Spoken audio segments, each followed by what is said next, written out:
I pledge allegiance to the flag of the United States of America and to the republic for which it stands, one nation, under God, indivisible, with liberty and justice for all.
And now we bring you a special program, in memoriam to a fallen hero, mercilessly slain by a horde of assassins, under the personal command of Madam Hydra. His body is yet to be recovered from the depths of the Hudson River. Only his bullet-riddled helmet and world-famous shirt remain, grim reminders of the former glory of the fallen Avengers. But the most mysterious item of all is an amazingly lifelike face mask, still bearing the features of Steve Rogers. Commissioner, what is your explanation of the Steve Rogers face mask? It can only mean one thing. The man whom the world knew as Captain America was not really Steve Rogers. He only pretended to be, to conceal his true identity, an identity which may now be lost to us forever. I have heard enough. We have scored our greatest triumph. Captain America, no matter whom he really was, is dead at last! Thus, we begin our new master plan. But first, go to the fire room and bring me his complete dossier. There is a final ritual to perform. You have it? Hand it to me. And so it is done. Who could ever have thought it would be I who destroyed Captain America? I, whose earliest memories were living nightmares, whose parents met death at the hands of the revolution and strife toward Europe. I who escaped with my life, but at a terrible price. At the price of a face, one side of which was permanently scarred and disfigured. For years I struggled for mere survival, living by my wits as best I could. With none to guide me, with none to care, I drifted into a life of crime, culminating with the deaths of Baron Strucker. Then, at the touch of a button, I eliminated those of highest Hydra rank, so that I alone would then become Supreme Hydra! But never can I escape the tyranny of my mirror. But Madam Hydra is not the only one who brews this night. Elsewhere, at Avengers HQ, we find. I keep reading the words over and over again, but they don't register. They don't really sink in. I can't make myself believe them. I can't. I have to snap out of it. Can't go on like this. In the next room, the Avengers are assembled. I mustn't keep them waiting. The youth approaches. We know how difficult this is for you, son. It isn't easy for any of us. But we have to learn exactly what happened. Thus we bid thee, speak. 'Tis to no avail.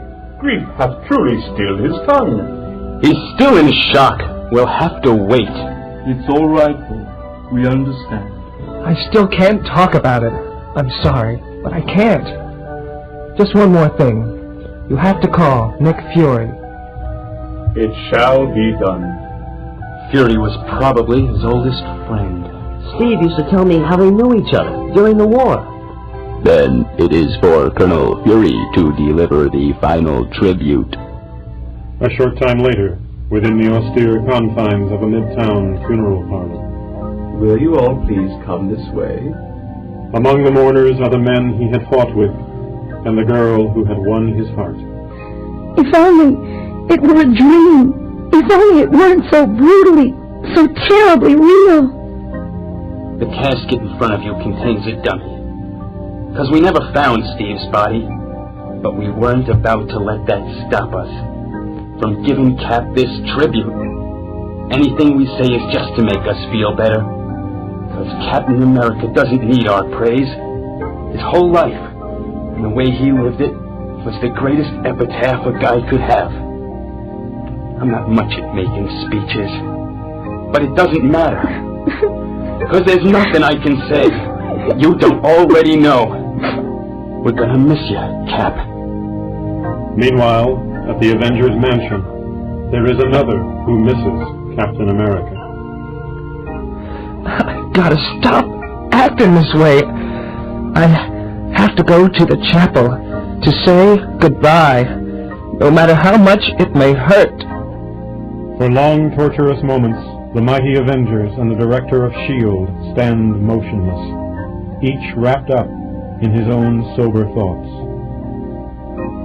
Hey! Wait a minute! Why didst thou so exclaim? What is now amiss? There's something in the coffin. It looks like a card. The minute Fury touched it, the room filled with gas. It took us all by surprise. No time to hold breath. The gas was as fast-acting, as effective as Madam Hydra promised. And they never suspected a thing.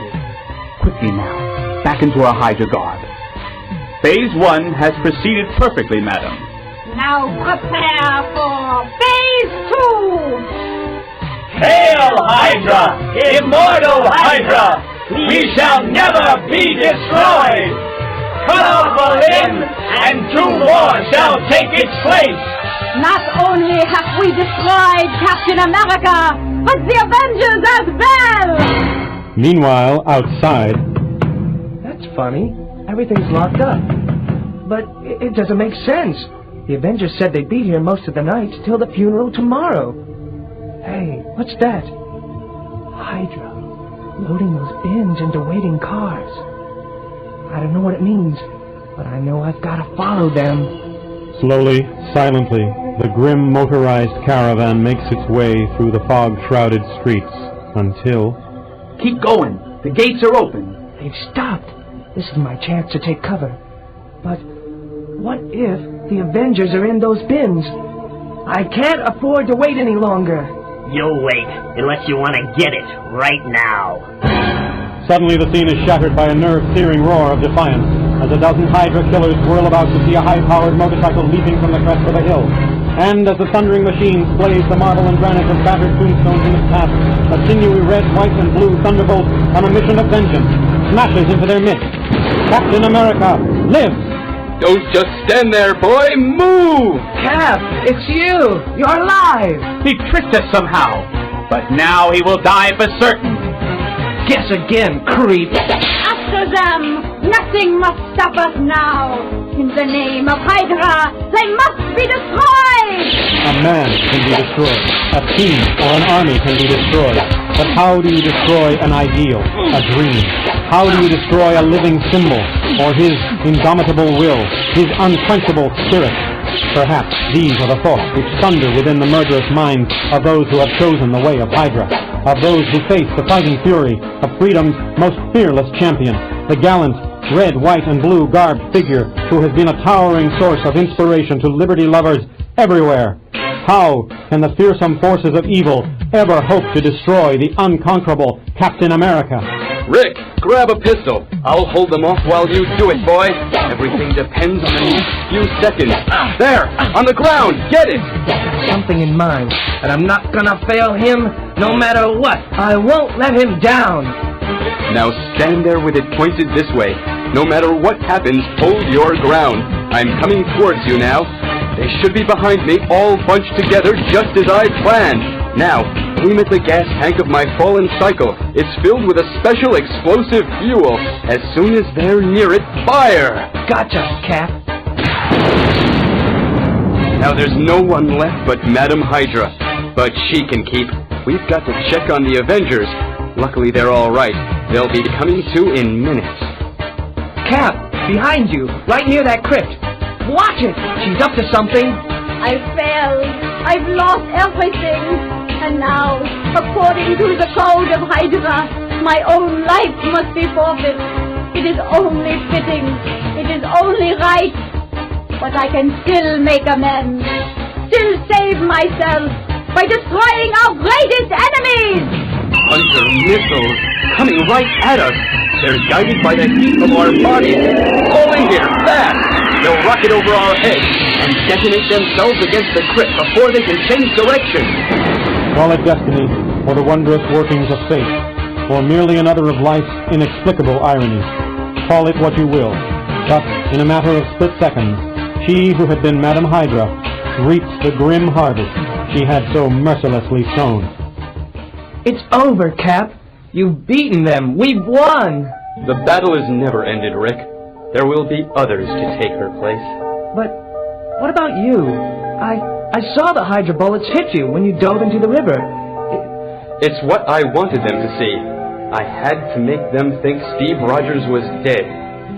When they captured you, I realized how vulnerable you were. Because it was no secret that Captain America and Steve Rogers were one and the same.